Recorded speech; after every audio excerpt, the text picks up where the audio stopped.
Welcome to the Real Estate Espresso Podcast, your morning shot of what's new in the world of real estate investing. For Friday, September 30th, I'm your host, Victor Menasce. On today's show, we're talking about a crisis of confidence in an entire nation.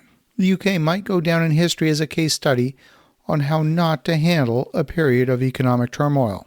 Now, I'm not one to dive into the political fray and point fingers at politicians, but this one was so egregious that it needs to serve as a cautionary tale to investors about what can happen when ignorant people are put in positions of power. That power can be put to enormous good when aimed in the right direction. Equally, that power can truly mess things up when a politician or a public official does the wrong thing.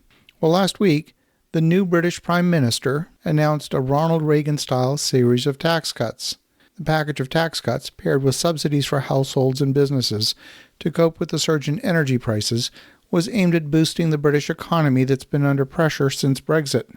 Britain's exit from the European Union has hampered trade with the country's largest trading partner, that is, mainland Europe, and immigration restrictions have choked off access to a fairly inexpensive European labor. That has worsened the labor shortage on a scale not seen in the rest of Europe. The British economy is virtually on its knees, and somehow a cut in taxes is supposed to bring back the growth and fill the government's revenue coffers with the benefits of that economic expansion.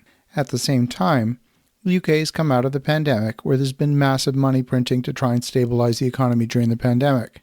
The money printing caused elevated inflation, just like in the United States, just like in Canada and many other parts of the world. The Bank of England recently has raised interest rates with the hopes of taming inflation by reducing demand. Higher interest rates should theoretically reduce demand for some parts of the economy that are interest rate sensitive, but of course won't do anything for parts of the economy that are not. According to the International Monetary Fund, the UK is expected to have the second worst economic performance of all the developed nations. Only country worse is going to be Russia. But that's not the problem. The problem is that the global funds seem to be all flowing to the US in a flight to safety. And there's no safety to be found in stocks or bonds, maybe even real estate where prices seem poised to fall as interest rates rise. So where's the money flowing? It's flowing into US Treasuries. The British pound fell to a record low on news of the proposed tax cuts. There's only one way for the British government to make up the revenue shortfall. That'll be deficit spending, which means they'll need to print more money to fund the revenue shortfall. So by announcing the tax cuts, the British government signaled to the world they were going to further devalue the pound. The markets responded accordingly and pushed the pound to near parity with the US dollar. The fall in the pound is the result of a supply-demand imbalance. There's far more demand for US dollars and an excess supply of British pounds.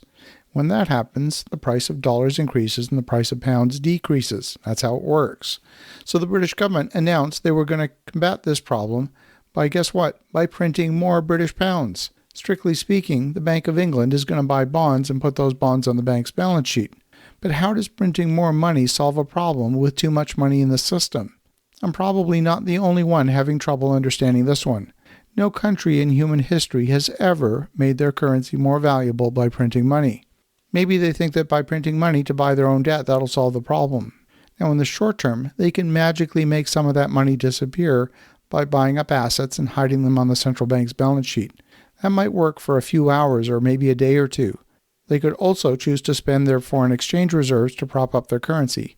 That will also calm down the market, but only again for a few hours, at most a few days. The government also committed to spending money they don't have to cover the energy bills for ordinary citizens who can't afford the 80% increase in electricity prices that have been scheduled to take effect this coming weekend. It's as if the left hand and the right hand don't know what the other one's doing. In fact, it's worse than that. It's kind of like being in a rowboat where the rower on one side is pulling and the one on the other side is pushing, and the boat is going completely in circles. The more the boat turns in circles, the faster and faster the rower keeps rowing. This is absolute insanity.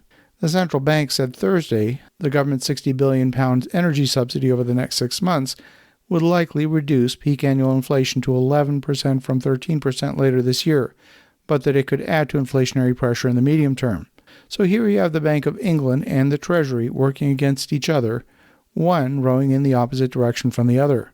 So you're thinking, okay, so the pound is falling, big deal, who cares? Well, here's why you care. If the idea was to fight inflation and boost the economy, then you don't want the economy with a trade deficit to experience more expensive imports as a result of a falling currency. But even more dire than that was the near freeze of lending markets in the UK. This week, 935 mortgage products were pulled from the market on Tuesday this past week. That's according to a money comparison site called Money Facts. Hundreds of residential mortgage deal offers in the UK have been pulled off the shelf after the market chaos sparked concerns about the base rates rising as high as 6% next year. This represents a credit freeze that might last maybe only a few days until things stabilize, or it could last longer. We don't know. But the number one thing an economy needs to avoid is a credit freeze.